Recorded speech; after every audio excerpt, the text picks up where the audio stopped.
Ang isang halaman kung talagang ako'y tuwan-tuwa na dumadami na ay itong kung tawagin ay lubigan. Ito'y nabubuhay sa kate, nabubuhay sa tubig. Ay ito nakuhaan ko na ng mga pantanim, madali ang sumuloy pag may tubig. At na yan ang kanya.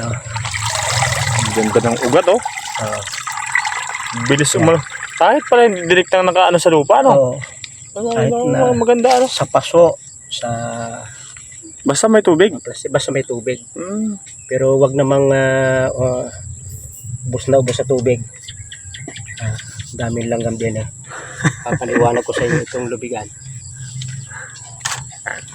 Nakatanim lang dito. Hindi tayo. Kasing langgam din eh.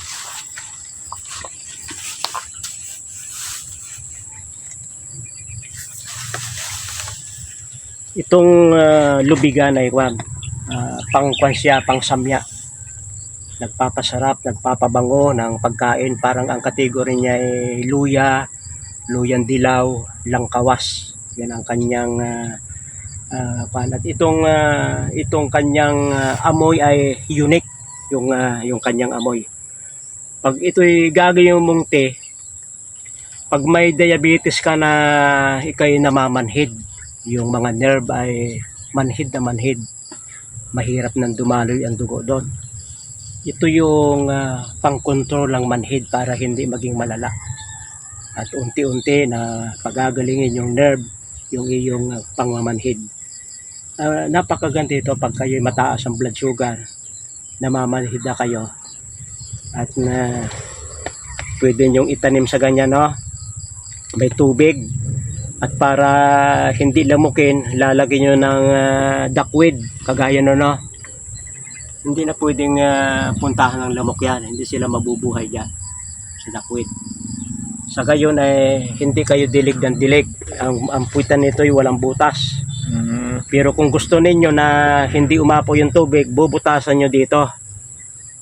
Para yung tubig hindi makawala yung duckweed o yung asula. Yan ang napakaganda. At ito'y napakahusay din sa gastritis. Kaya laging nangangasim ang tiyan, kaya acidic. Napakahusay nito. Bloated kayo. Napakahusay nito. Maging dahon o yung laman. Ito mayroong rhizome, ito mayroong laman na humahaba. Hindi siya parang luya, kundi humahaba ang kanyang laman. Hindi naman lumalaki pero humahaba.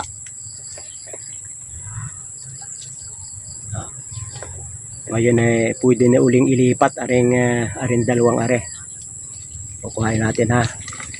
Kasi talagang akin ang itong ililipat. Dami ng ugat, ano?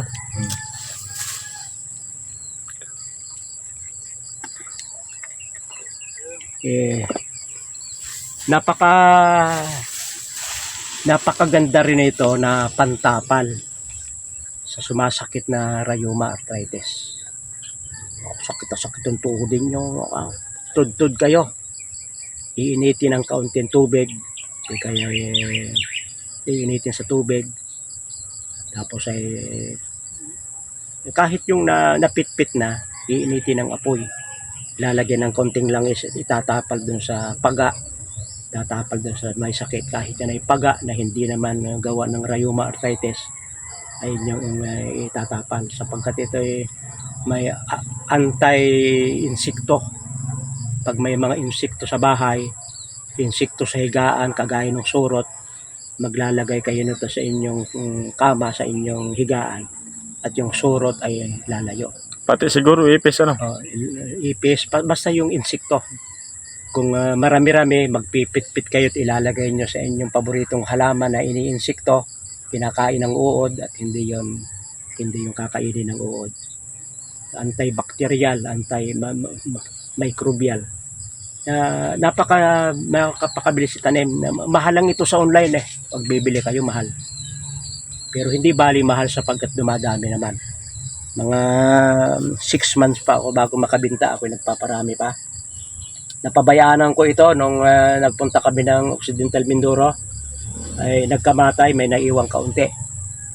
Dahil nailagay ko sa hindi yung walang tubig, yung may butas.